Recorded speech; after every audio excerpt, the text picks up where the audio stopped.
everyone, Engineer Pat 5290 coming to you with yet another Marx locomotive.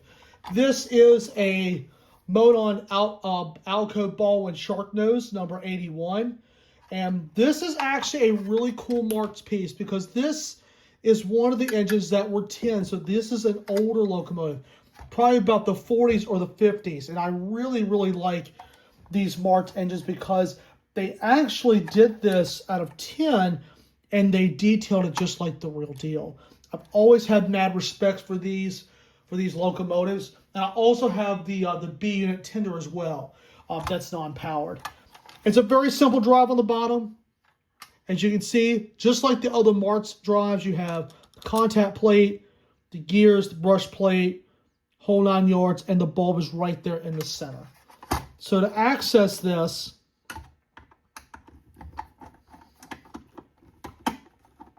you unscrew the 2 screws and it actually disassembles the entire truck assembly. Marx did their homework here, where most of the drives are very similar. So once you learn one, you can pretty much learn them all. Okay. That's your drive. It's a relatively simple drive, and this thing actually has signs of life. Go ahead and wipe off that bulb and take it out. Let's look inside our socket. Zoom in a little bit. The socket looks healthy. Maybe just use a quick little clean on it and get it nice and scrubbed on the inside. Use a little bit of alcohol, or you can just use some electrically safe degreaser. Just clean it out in there, just get all the foreign objects that could be in there. And that looks to be a 430 bulb. Let me read it really quickly. I think that's what it looks like.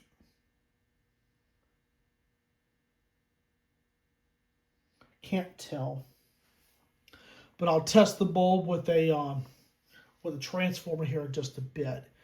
All right, now we look at our drive. Looks very good. Rolls pretty nice. I just think this thing just needs a fresh cleaning. So with the drive, just like on all the other Marx engines, camera kind of went a little fritzy there for a second. I apologize. But you got a Phillips head screw and a nut on each side, which you have to unscrew. You can take a pair of pliers or a pair of needle nose pliers and just turn them just a little bit.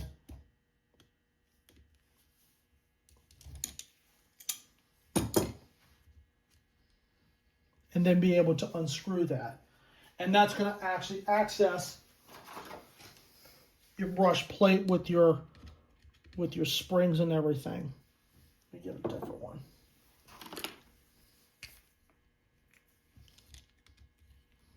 Now we're in business.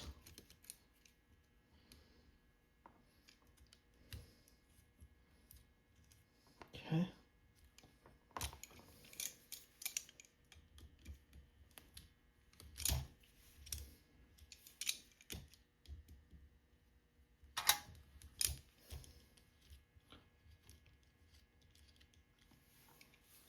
Okay.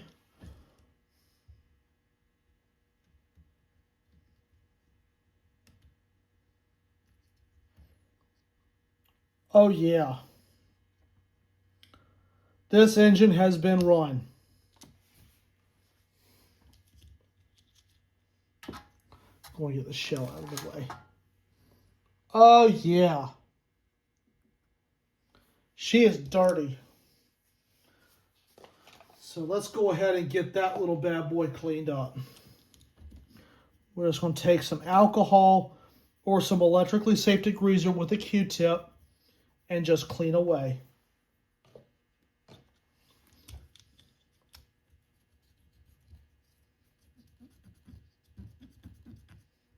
Oh yeah.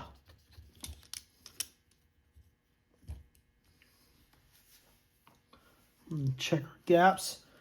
Gaps don't look that bad. They don't look that bad at all. So, the only thing we'll have to do is just clean up the commutator. And this will definitely be a whole lot better than what it was. And I've said this before in videos, you're going to probably have to clean the commutator 2 or 3 different times.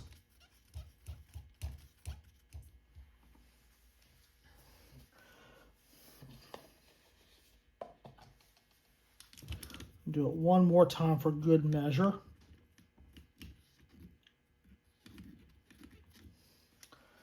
There we go. Nice and shiny.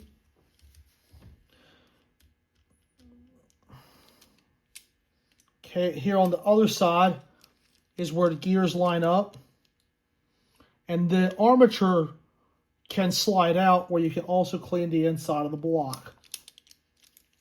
But you want to make sure that the commutator is seated correctly in order for it to turn, which I'll do in a few minutes. I'm going to take this out and clean the inside of the engine block.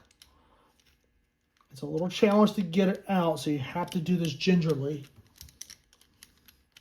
So we can also check the coils on the motor, which I will do that off camera. So what we'll also do is clean the wheels and also clean this plate. And I'll also make sure that the lamp socket is in good shape as well. So I'm going to go ahead and start cleaning everything. I will do the clean portion off camera, and we will go from there. So this bad boy is just about ready to hit the track after a good cleaning. So with that being said, I will be right back. All right, everyone. It has been some time later with the Monon number 81. I have serviced all the drive, and the brushes have been cleaned. The brush plate was cleaned. The commutator was all cleaned up. The contact plate for the third rail has been cleaned as well. The original bulb does work, and you can see the drive is turning a lot better. So mechanically, this is pretty much ready to go. What we're going to do now is we're going to clean up those wheels. Those wheels look really, really nasty. And what we're going to do is we're going to put that on the rails, and we're going to allow the motor to turn a little bit since we have the drive mostly cleaned out. A couple of points I would like to give. Make sure you clean out the brush holes. See this right there? That's carbon buildup out of the brush holes. That all needs to be cleaned out. You can use some alcohol, or you can use some electrically safe degreaser. I happen to have some alcohol in the cup, and it does the same thing. But make sure the alcohol fully evaporates before you put it back together. So that's that. The lamp socket is in good shape. The wiring looks good on the drive. The light bulb does work, which I'm very excited about. And we're going to soon be able to put this thing onto the track and let it run. Like I said, the shell is pretty much self-explanatory when it gets the drive back in. I'm going to dust out the inside real quick and just get all the dust out of it. You can even use just a damp cloth to get it out, just to avoid some dust getting into the drive. It leads to a healthier drive when it's cleaned out. It probably has never been taken apart since it left the factory. So, you know, this engine was produced in the mid-50s. These are actually Fairbanks Morse type locomotives. According to what somebody told me, this was manufactured in the mid-50s. So you got to think, this is 70 years old, and the stories that this little stuff can tell. Just dusted off the shell a little bit. But I'm just amazed at the graphics that Marx did back in the 50s. And I've always liked these tin diesel locomotives. It's a sharp looking piece. So now the only thing we have to do is just insert the drive and get it back into the shell. And as a matter of fact, this just slides in. Make sure the inner bracket lines up with the 2 holes on the front, and the rest of it just slides right in. That's how simple it is.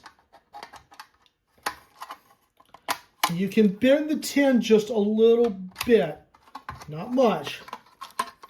And see there, it slides right in. And just put the 2 screws back in it, and we're ready to go. So what I'm going to do is I'm going to put the screws back in, get it lined up, and then we'll be able to maintenance the wheels, and then we're going to let this thing run around the layout for a minute. All right, the Monon number 81 is on the track, and it's ready and raring to go. The B unit tender, I just oiled the wheels a little bit and got those freed up a little bit better. The wheels have been sanded a little bit just to get the dirt and the old tarnish off. It's ready and raring to hit the track. It does come to life. The light bulb works. You have to see it through the cab, but that bulb does work now. So glad to see the original bulb is still lighting up. So anyway, I've got the cars hooked up. Let's give her some power. Oh, the light's going through the lens. All right. Yeah, boy.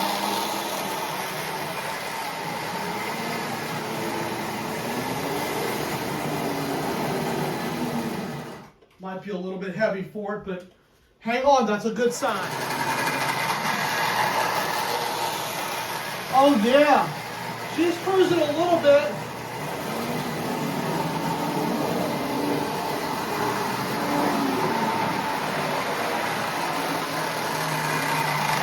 Yeah.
Well, everyone, I've been letting the engine run for about a good 5 minutes now, and it's running really, really well.